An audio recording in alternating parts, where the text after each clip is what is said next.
Lagi siyang atat at sabik na sabik sa inyo gamit lamang ang kanyang larawan, idikit niyo lamang ito sa iyong dibdib. Hello mga guys, kumusta kayo? Panibagong araw, panibagong video na naman tayo. And sa araw na ito ay isa na namang video ang aking tuturo sa inyo na simpleng gabay o simpleng pamamaraan na makakatulong sa atin. At bago ang lahat, gusto ko lang mo-disclaimer sa mga taong hindi naniniwala at hindi gusto ang mga kagaya nitong video. Please skip this video and maghanap kayo ng videos na gustong gusto nyo dahil ang video na ito ay para lamang ito sa mga taong naniniwala and gusto mag-try. Sa lahat po ng mga nagko-comment sa aking video dito sa loob ng aking channel, mag-iingat po sa lahat ng mga nagre-reply sa inyo na dinadala kayo sa kanilang WhatsApp. So, ayun po, mag-iingat na lamang po sa lahat ng mga scam upang hindi po masayang ang ating mga pera.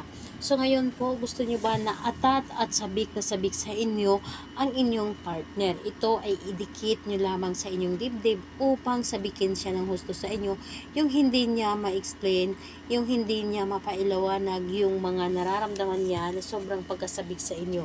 So ito po ay pwedeng gawin sa parehasang kasarian, babae ito babae and lalaki ito lalaki. Siyempre sa ating babae at lalaki na mag-partner. And pwedeng mo itong gawin kahit na kayo ay magkalayo at magkalapit sa isa't isa. Pwede po ito sa mga LDR. So, hindi natin magagawa ang ritual na ito kung hindi or wala tayong gagamitin. Siyempre, kailangan lamang natin dito ng inyong cellphone. Kailangan lamang natin dito ng inyong cellphone upang yung partner ninyo ay atat na atat at sobrang mananabik sa inyo ng husto. Kaya naman, ito lamang ang ating kakailanganin. And syempre, cellphone po na naglalaman ng kanyang larawan. Dapat po, hindi lamang siya basta na cellphone lamang. Dapat ay cellphone na naglalaman ito ng kanyang larawan. Dapat po ay meron kayong nakasave na kanyang larawan upang magamit natin ito sa paggawa ng ating ritual. Ngayon, kapag ready na ang ating bagay na ating gagamitin sa paggawa ng ritual na ito, ang isunod po natin i-ready is ang ating sarili. Kailangan na i-ready natin sarili, siguraduhin pa natin na wala tayong mga iniisip na mga problema, walang gumugulo sa ating isipan para mas magawa natin ito ng maayos. And kailangan na buo ang ating tiwala sa paggawa nito at wala pong dapat na wala po tayong pagdududa sa ating dapat gawin upang mas mabilis natin ito mapapagana. And syempre, dapat po ay buo ang inyong loob at nag-iisa ka lamang na gumawa nito upang makapag-focus ka at magawa mo ito ng maayos ang ritual na ito. Dahil kailangan natin dito ay buo ang loob at kailangan natin dito ay buo ang tiwala sa paggawa at kailangan na mag-isa ka lamang. So, ayun, kapag ready ka na, pwede mo na itong simulan. Ang gagawin mo lamang dito ay napakadali at napakasimple lamang. Dito po sa cellphone na ito, buksan po ninyo ito ang inyong cellphone at hanapin ang larawan ng inyong target. Buksan ninyo ang inyong cellphone at hanapin ang larawan ni target. At kapag nahanap nyo na ang larawan ni target, dapat po ang larawan ni target na ito ay maganda ang pagkakuha. Maganda at clear po dapat. Dapat clear ang pagkakuha ng kanyang larawan at saka mo ito titigan. Titigan mo ito na nagmula sa inyong puso. Kailangan na may buong pagmamahal ang inyong pagkatitig sa kanya at saka mo siya kausapin. Kausapin mo siya, sambitin mo ito ng 7 pieces, ang kanyang pangalan at apelyido at ang dapat nating sabihin. So, ganito po.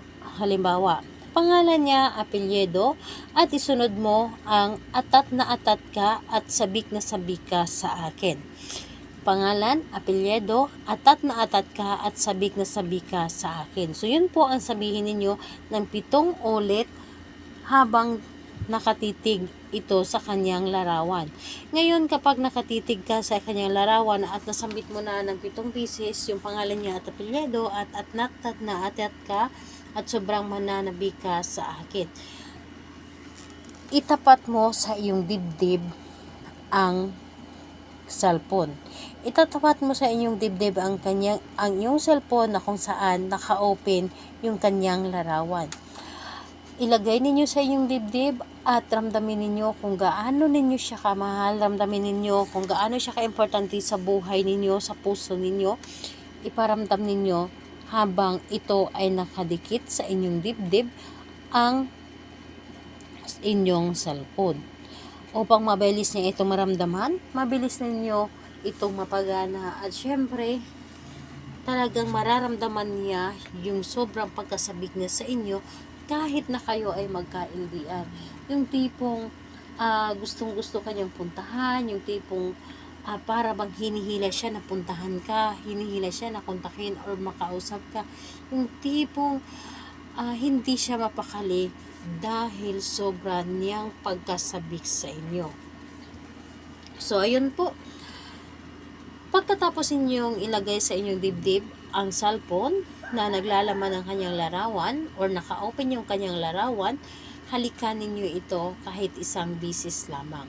Halik na with feelings, halik na may buong pagmamahal at saka kamatulog.